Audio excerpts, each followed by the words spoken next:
He knows about thorny issues probably better than anybody in the world. White হাউসের সঙ্গে দীর্ঘদিনের বন্ধুত্বের মুখোশ খুলে এবার প্রকাশ্যেই যুদ্ধের দামামা বাজাতে শুরু করেছেন মধ্যপ্রাচ্যের কষা হিসেবে খ্যাত ইসরায়েলি প্রধানমন্ত্রী বেনিয়ামিন নেতানিয়াহু।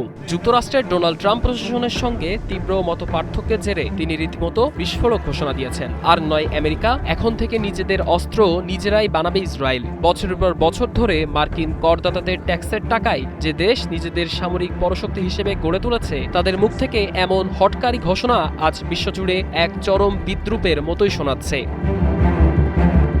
ট্রাম্প প্রশাসনের মধ্যপ্রাচ্য বিষয়ক শান্তি মিশনকে নস্যাৎ করতে গিয়ে নেতানিয়াহু এখন নিজের সবচেয়ে বড় অভিভাবক ও সমর্থকের সঙ্গেই সম্পর্ক ছিন্ন করার হুমকি দিচ্ছেন। তবে এই চরম ঔদ্ধত্যের জবাবও এসেছে একদম হাতে নাতে খোদ মার্কিন ভাইস প্রেসিডেন্ট জেডি ভান্সের কাছ থেকে। নেতানিয়াহু সরকারের মন্ত্রীদের কার্যত তুলোধনা করে ভান্স স্পষ্ট মনে করিয়ে দিয়েছেন, ইসরায়েলের রক্ষণাত্মক অস্ত্রে 2/3 আমেরিকার তৈরি এবং মার্কিন নাগরিকদের টাকায় কেনা। ভ্যান্সের কড়া বার্তা নেতানিয়াহুর একগুঁয়েমি নয়, বরং ওয়াশিংটনের সমর্থনের কারণেই আজ ইসরায়েলের অস্তিত্ব টিকে রয়েছে। আমেরিকার ওপর আক্রমণ করে নেতানিয়াহু আসলে নিজের পায়ে নিজেই কোড়াল মারছেন।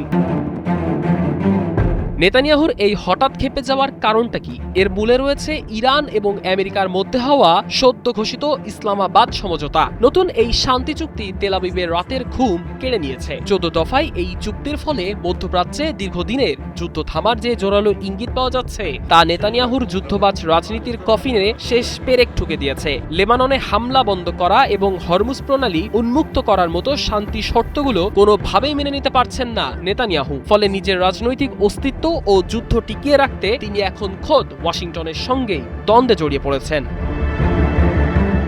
ভূরাজনৈতিক বিশেষজ্ঞরা বলছেন, মার্কিন সামরিক ও অর্থনৈতিক সাহায্য ছাড়া বর্তমান বিশ্বে ইসরায়েলের টিকে থাকা প্রায় অসম্ভব। নেতানিয়াহুর এই পাগলামি কেবল ইসরায়েলকে আন্তর্জাতিক মহলে এক ঘরেই করছে না, বরং ওয়াশিংটনের সঙ্গে দীর্ঘদিনের অটুট বন্ধুত্বের মূলে কুঠারাঘাত করছে। ক্ষমতার মোহে অন্ধ হয়ে তিনি এখন হোয়াইট হাউসের নিরাপদ হাত ছেড়ে দিয়ে অতল সাগরে ডুব দিতে চলেছেন।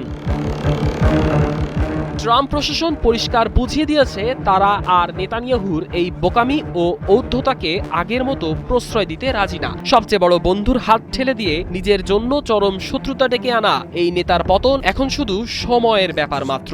সেই সঙ্গে আমেরিকার সাথে ইসরায়েলের এই নজিরবিহীন সংঘাত মধ্যপ্রাচ্যের রাজনীতিকে কোন দিকে নিয়ে যাবে সেদিকেও তাকিয়ে সবাই। সাদ্দাম ইসলাম, ৭১।